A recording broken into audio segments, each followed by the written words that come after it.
අද නොවැම්බර් 1 වෙනිදා. අලුත් මාසයක්, අලුත් ආරම්භයක්.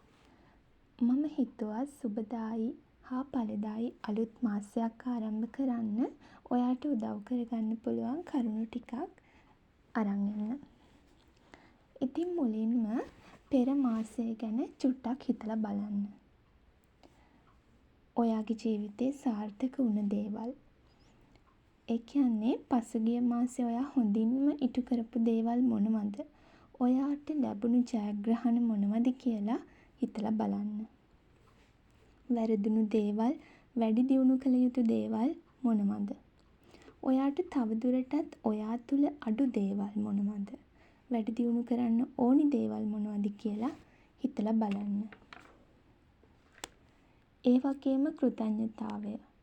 ඔයා පෙර මාසයේ කෘතඥ වුණු දේවල් මොනවාද කියලත් හිතලා බලන්න අමතක කරන්න එපා.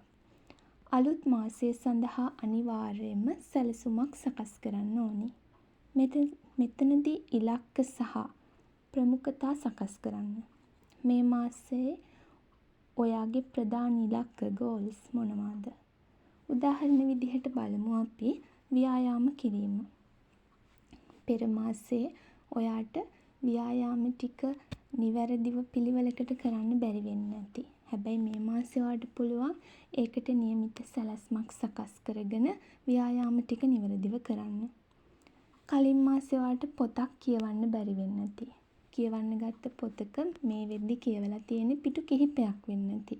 ඔයාට පුළුවන් මේ මාසේ අද ඉඳන්ම ඒ පටන් ගත්ත පොත කියවලා ඉවර කරන්න. වගේම මේ මාසේ මම මෙච්චර පොත් ප්‍රමාණයක් කියවනවා කියන ඉලක්කේ හදාගෙන ඔයාට පොත් කියවන්න ගන්න පුළුවන්.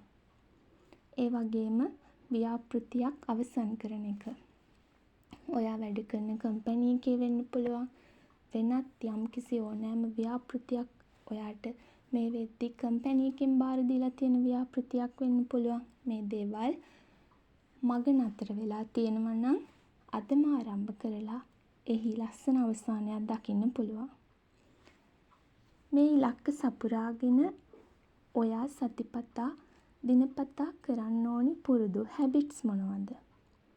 ඒ කියන්නේ ඔයාගේ goals ටික ඔයා නිවැරදිව කරලා ඉවර කරන්න ඔයා සතිපතා හරි දිනපතා හරි කරන්න ඕනි දේවල් මොනවද කියලා බලන්න ඕනි සහ ඒවා සැලසුම් කරන්න ඕනි. ඒ වගේම අලුත් මාසේ අමතක නොකර වැදගත් දින ටික ඔයාගේ කැලෙන්ඩර් එකේ සටහන් කරගන්න. එහිදී ඔයාගේ පවුලේ අම්මා තාත්තගේ සහෝදරයින්ගේ ඒ වගේම යාළුවන්ගේ උපන්දින ටික වගේම සංවත්සර ඔයාට යාළුවෙක් මුණ ගැහෙන්න තියෙනවා නම් ඒ දිනේ මේ වගේ සිදුවීම් ඔයාගේ කැලෙන්ඩර් එකේ අනිවාර්යයෙන්ම සටහන් කරගන්න. මොකද එහෙම කරොත් ආයෙ ඔයාට අමතක වෙන්නේ නැහැ. ඒ වගේම අනිවාර්යෙන් to-do list එකක් ඔයා විසින් සකස් කරගන්න ඕනේ.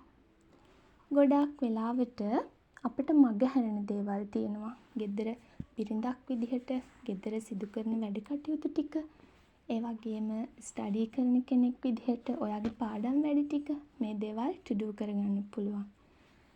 සාමාන්‍යයෙන් බිරිඳක් විදිහට ගෙදර ගෙවන්න තියෙන බිල් පත් ටික මේ වගේ දේවල් to do කරගෙන ඔයාගේ ලිස්ට් එක හදාගත්තොත් ඔයාට ඒ ටික නිවැරදිව කම්ප්ලීට් කරගන්න පුළුවන්. අනිවාර්යයෙන්ම මේ හැමදේමත් එක්ක ඔයා ගැන සැලකිලිමත් වෙන්න.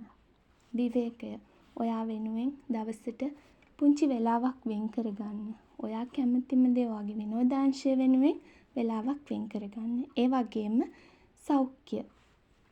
අලුත් මාසේ ඔයාගේ ආහාර පුරුදු ටික, ව්‍යායාම ටික වැඩි දියුණු කරගන්න. ඒ වගේම අනිවාර්යයෙන්ම ඔයාගේ නිින්ද කියන දේ අත්‍යවශ්‍ය දෙයක්.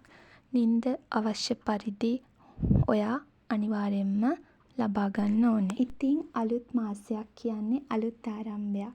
පසුගිය වැරදි වලින් පාඩම් ඉගෙනගෙන පැහැදිලි ඉලක්ක සහ හොඳ සැලැස්මක් එක්ක ඉදිරියට යන්න පුළුවන්. එහෙනම් ගිහින් එන්න ඔයාට ජයග්‍රාහී මාසයක්.